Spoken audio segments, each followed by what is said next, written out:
एक लड़की थी तन्वी, सुंदर, होशियार और काफी अमीर घराने की। वह अपने शहर के एक नामी कॉलेज में पढ़ाई कर रही थी। उसके पिता का कंस्ट्रक्शन और इंपोर्ट एक्सपोर्ट का बड़ा बिजनेस था। तन्वी का परिवार हमेशा से सुखी और संपन्न था, एक ऐसी जिंदगी जो हर किसी का सपना होती है। एक दिन उसके पिता ने फैसला लिया कि वे अब पुराने घर से निकलकर एक नए और ज्यादा शानदार घर में शिफ्ट होंगे। उन्होंने काफी समय तक ढूंढने के बाद एक घर देखा जो शहर के सबसे महंगे और वीआईपी एरिया में था। उस इलाके में हर घर की कीमत 1-1 करोड़ से कम नहीं थी। लेकिन हैरानी की बात यह थी कि वही आलीशान बंगला, जो दिखने में किसी महल से कम नहीं था, उनके पिता को सिर्फ कुछ लाख रुपए में मिल गया। वह घर इतना बड़ा था कि अंदर का हॉल ही किसी शादी के मंडप जितना विशाल लगता था। संगमरमर के फर्श, झूमर की लाइटें, पुराने लेकिन खूबसूरत लकड़ी के दरवाजे, सब कुछ किसी रॉयल हवेली की याद दिलाते थे। जब डील पूरी हो गई तो तन्वी के पिता बहुत खुश हुए। उन्होंने मुस्कुराते हुए अपनी पत्नी से कहा, देखा, इतना बढ़िया घर कितने सस्ते में मिल गया। किस्मत साथ दे तो क्या नहीं मिलता। लेकिन तन्वी की माँ, रीमा, को इस बात में कुछ अजीब सा लगा। उन्होंने थोड़ा सोचते हुए कहा, पर सुनिए, इतना बड़ा घर, वो भी वीआईपी एरिया में, इतने सस्ते में, कहीं कुछ गड़बड़ तो नहीं है?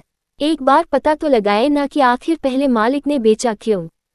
तन्वी के पापा, जो एक प्रैक्टिकल और थोड़े जिद्दी इंसान थे, हंसते हुए बोले, अरे भाग्यवान, छोड़ो ये सब बातें। आप क्या हर चीज का कारण ढूंढोगी? हो सकता है उसको पैसों की जरूरत रही हो या कोई बाहर चला गया हो। इतने अच्छे मौके बार बार नहीं मिलते। रीमा ने हल्का सा सिर हिलाया, लेकिन उसके दिल में एक अजीब सी बेचैनी बैठ गई। वह सोचती रही, इतने सस्ते में कोई इतना बड़ा घर क्यों छोड़ेगा? पर उसने अपने पति से ज्यादा सवाल नहीं किए। घर वाकई बहुत खूबसूरत था। वही तन्वी की जिंदगी में उसकी एक बहुत ही प्यारी और खास दोस्त थी, रिया। रिया कॉलेज में उसकी बेस्ट फ्रेंड थी। दोनों की दोस्ती बचपन से थी, लेकिन दोनों के स्वभाव में जमीन आसमान का फर्क था। तन्वी एक सीधी सादी, पढ़ाई में टॉपर और बेहद प्रैक्टिकल लड़की थी, जबकि रिया बिल्कुल इसके उलट थी। उसे भूत प्रेत, आत्माएं, तंत्र मंत्र और पैरानॉर्मल एक्टिविटी में बहुत दिलचस्पी थी। कई बार तो रिया अपने दोस्तों के साथ रात में सुनसान जगहों पर जाकर एक्सप्लोर भी करती थी, पुराने स्कूल, बंद फैक्ट्री या फिर गांव के बाहर के खंडहर। उसका कहना था, डर को तभी हराया जा सकता है जब तुम उससे मिलो। हालांकि उससे आज तक कभी किसी आत्मा का सामना नहीं हुआ था, लेकिन उसका आत्मा और ऊर्जा के बारे में ज्ञान कमाल का था। वह पैरानॉर्मल साइकोलॉजी पर रिसर्च कर रही थी और अक्सर तन्वी को भूतों के बारे में बातें सुनाया करती थी। एक दिन कॉलेज के बाद तन्वी और रिया कैंटीन में बैठी थी। तन्वी ने मुस्कुराते हुए कहा, रिया, सुन, मेरे पापा ने एक नया बंगला खरीदा है, वो भी वीआईपी एरिया में। इतना बड़ा घर, और सुन, बस कुछ लाख में मिल गया। रिया की आंखें चमक उठी। वो हंसते हुए बोली, क्या सच में? इतने सस्ते में? कहीं कुछ मिस्ट्री तो नहीं उस बंगले में? अब तो मैं भी आऊंगी तेरा नया घर देखने। हो सकता है वहां कुछ रोमांचक मिल जाए। तन्वी मुस्कुराकर बोलती है, तू ना हमेशा डरावनी बातें ही सोचती रहती है। कुछ नहीं है वहां, सब नॉर्मल है। परसों हम शिफ्ट हो रहे हैं। घर में पूजा है, मम्मी ने बोला है कि तू जरूर आना। रिया उत्साह से बोली, पक्का आऊंगी। तू तो मुझे पहले ही बुला लेती तो मैं देख लेती कि उस बंगले में सच में सब नॉर्मल है या नहीं।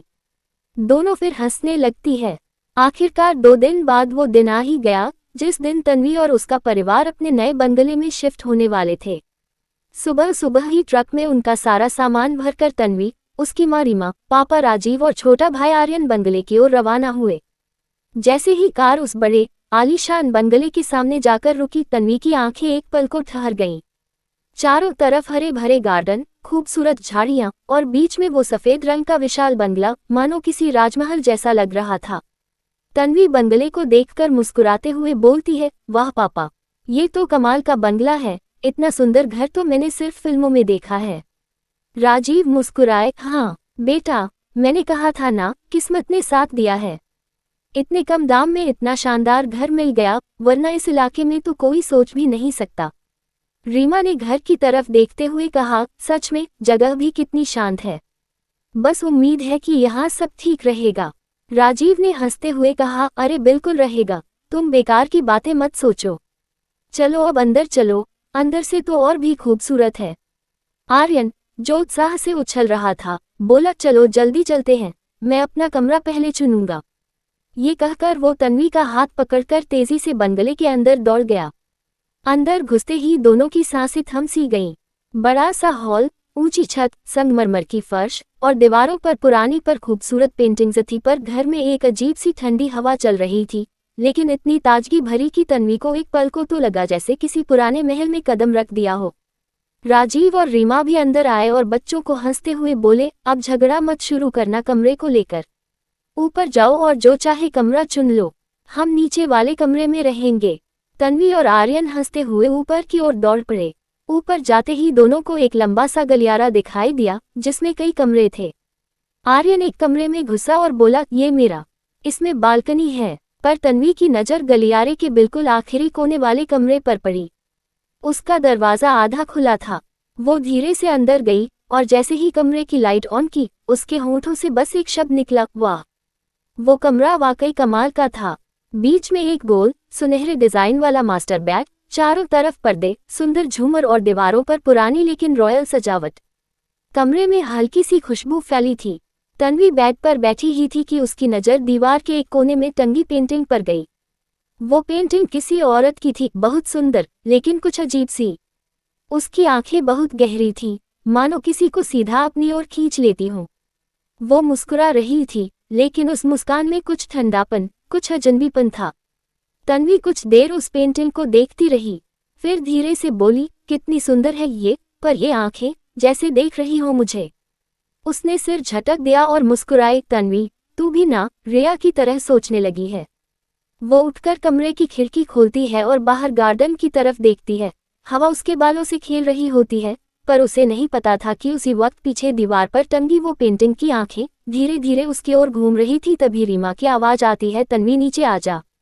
तन्वी अपनी माँ की आवाज़ सुनकर कमरे के बाहर चली जाती है। अगली सुबह का समय था। आज घर में पूजा होने वाला था। रीमा सुबह से ही पूजा की तैयारियों में लगी थी। रसोई से पूजा के प्रसाद की खुशबू पूरे घर में फैल रही थी। राजीव सब देख रहे थे, जबकि आर्यन और तन्वी मिलकर पंडित जी के लिए कुर्सियां लगा रहे थे। तन्वी बार बार दरवाजे की ओर नजर डाल रही थी। उसे अपनी बेस्ट फ्रेंड रिया का इंतजार था।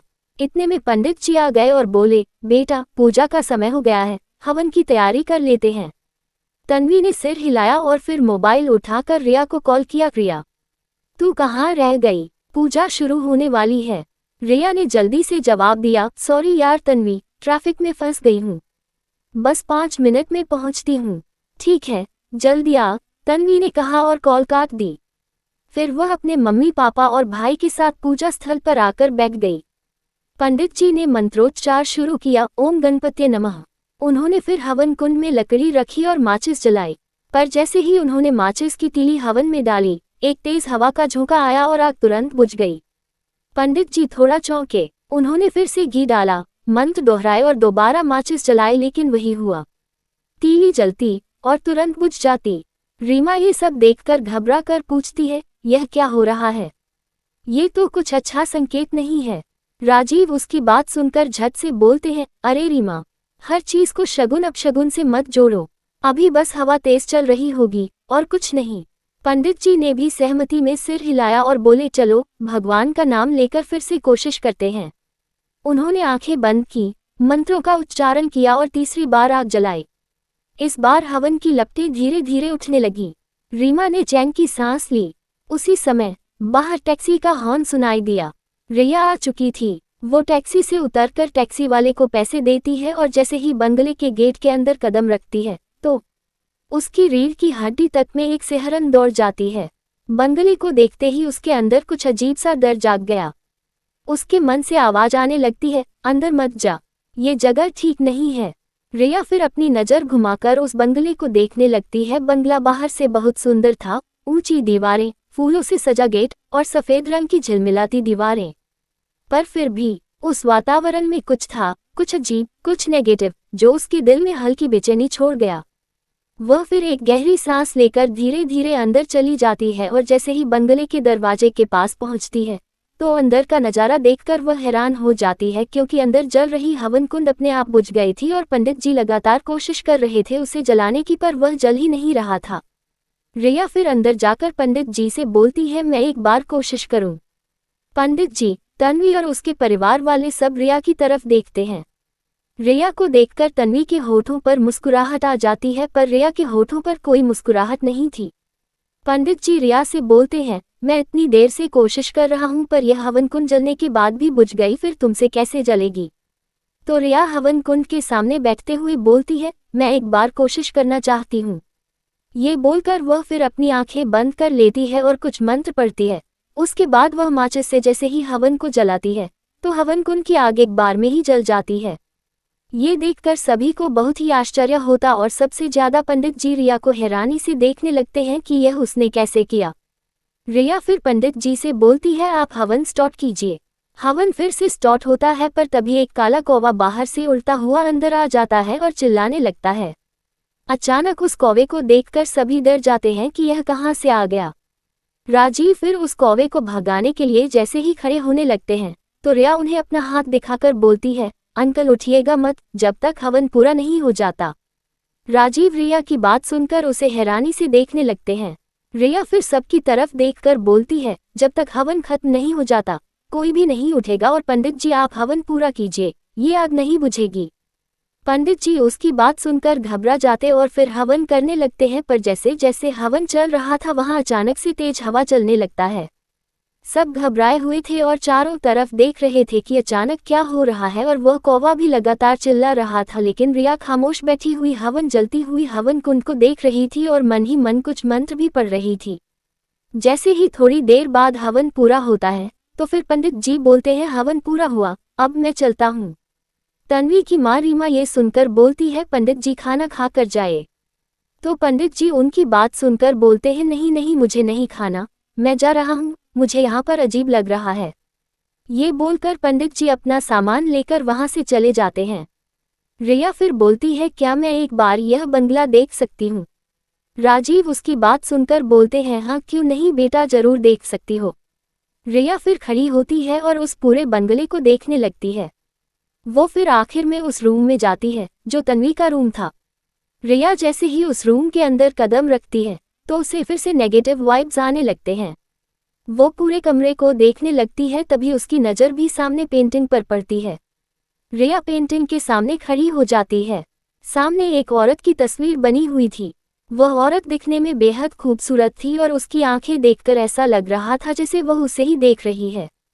रिया फिर अपनी आंखें बंद करके कुछ मंत्र बोलने लगती है और फिर से अपनी आंखें खोलकर उस पेंटिंग को वापस देखती है तो डर से अंदर तक कांप जाती है, क्योंकि उस पेंटिंग में बनी औरत रिया को अजीब तरीके से देखकर मुस्कुरा रही थी।